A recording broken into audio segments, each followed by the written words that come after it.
दोस्तों एक भजन आता है हर हर शंभू, जिसकी जो गाने वाली है वो अभिलिप्सा पांडे है, लेकिन उसके बाद एक मुस्लिम महिला उस भजन को गाती है फरमानी नाज, जो सारी की सारी टीआरपी ले जाती है क्योंकि फतवा जारी होता है। और सवाल ये बनता है कि क्या ये फतवा साजिश के तहत दिलवाया गया है? इसी मुद्दे पर बातचीत करेंगे। क्या कहेंगे, आपको क्या लगता है क्या ये फतवा साजिश के तहत दिलवाया गया है? ये फतवा देने वाले इनको कोई कुछ हो नहीं, इनके बस की नहीं है फतवा देना। फतवा देना होता है कि गला काटना, काट के दिखाएं हिम्मत है तो।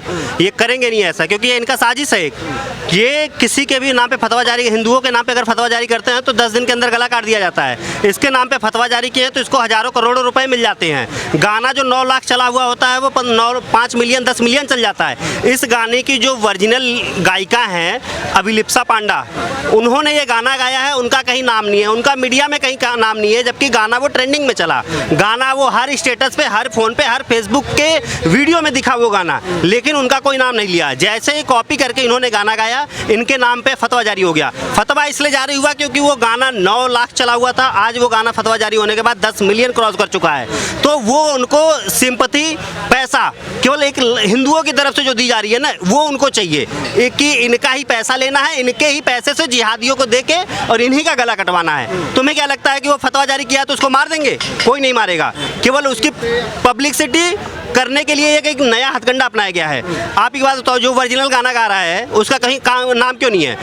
और जिस लड़की के नाम पे आज ये फतवा जारी कर रहे हैं, उनके पहले ही ऑलरेडी 9 भजन हैं, 9 गाने जो भक्ति गा चुकी हैं। उस समय वो फतवा जारी क्यों नहीं हुआ? आज तुम्हें लग रहा है कि फतवा जारी कर देंगे, गाना हिट हो गया। गाना उनका वो भी उतना ही पॉपुलर था और ये भी इतना ही पॉपुलर था। केवल किसी भी चीज़ को इनको पैसे कमवाने हैं। हिंदुओं से जो सेकुलर बैठे हुए हैं, जो दान के देने में, मंदिरों में, जिनको राम मंदिर में देने में, ट्रस्ट में पैसा देने में शर्म आता है, लगता है कि व्यर्थ चढ़ा रहे हैं, दूध चढ़ाने में व्यर्थ लगता है। मंदिर के सामने भिखारी बैठे रहते हैं तो लोग कहते हैं कि वो लड़की छेड़ने के लिए बैठे हैं। उन सेकुलर हिंदुओं की देन है कि आज वो गाना 15-20 मिलियन चला जाता है, उसके बाद उसको पैसे की कमी नहीं होती है।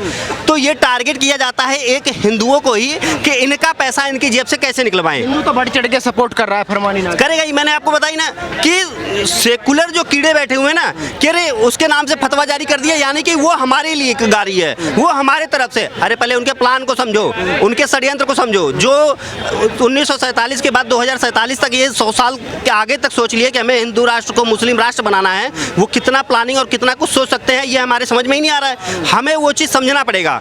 एक फतवा जारी करते हैं, उदयपुर में गला काट दिया जाता है। फतवा जारी करते हैं महाराष्ट्र में, गला काट दिया जाता है। इसका अभी तक गला क्यों नहीं काटा है?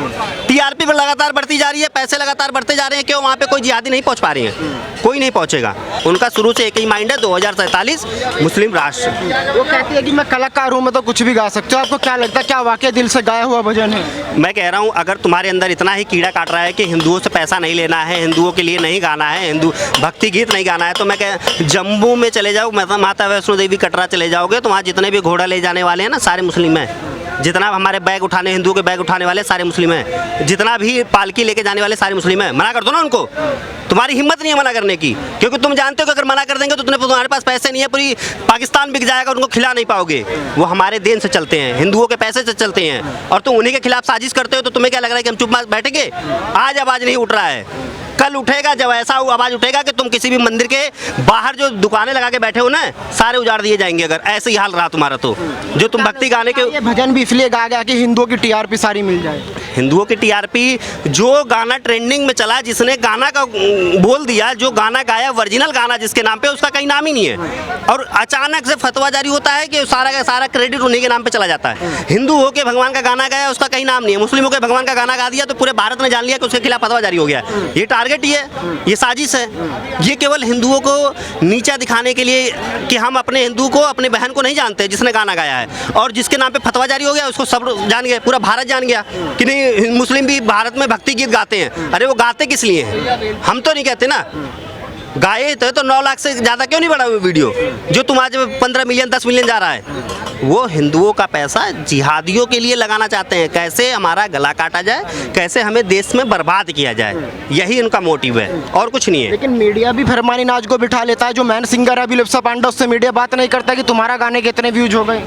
देखिए, मीडिया की तो बात ना करे तो ही ठीक है। ये मीडिया ना, जब जितने भी एक इतिहास उठा लीजिए 1.5 महीने 2 महीने का, जितने भी हिंदू का गला काटा गया था, सब में कोई भी मीडिया XYZ सब ने यही दिखाया है कि एक युवक की हत्या कर दी गई, एक युवक की गला रेत की हत्या कर दी गई। लेकिन जैसे ही एक मुस्लिम का कर्नाटक में पता नहीं कहाँ गला काट के हत्या की गई, साफ हेडलाइन में दिया गया था एक मुस्लिम युवक की हत्या की गई।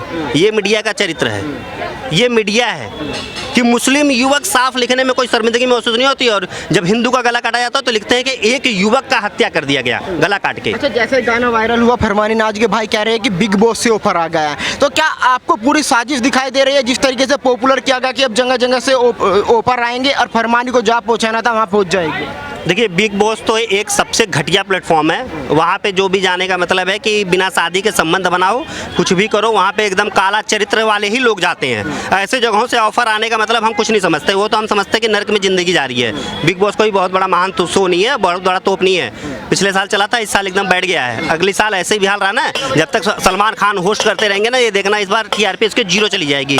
और रही बात की TRP बढ़ने की, तो ये लोग यही देखते हैं कि किसका नाम हमें आगे करना है। हमेशा ही किसी न किसी मुस्लिम को, किसी न किसी ऐसे कंटेंट को लेके चले जाते हैं। पिछली बार आसिम रियाज को लेके चले गए।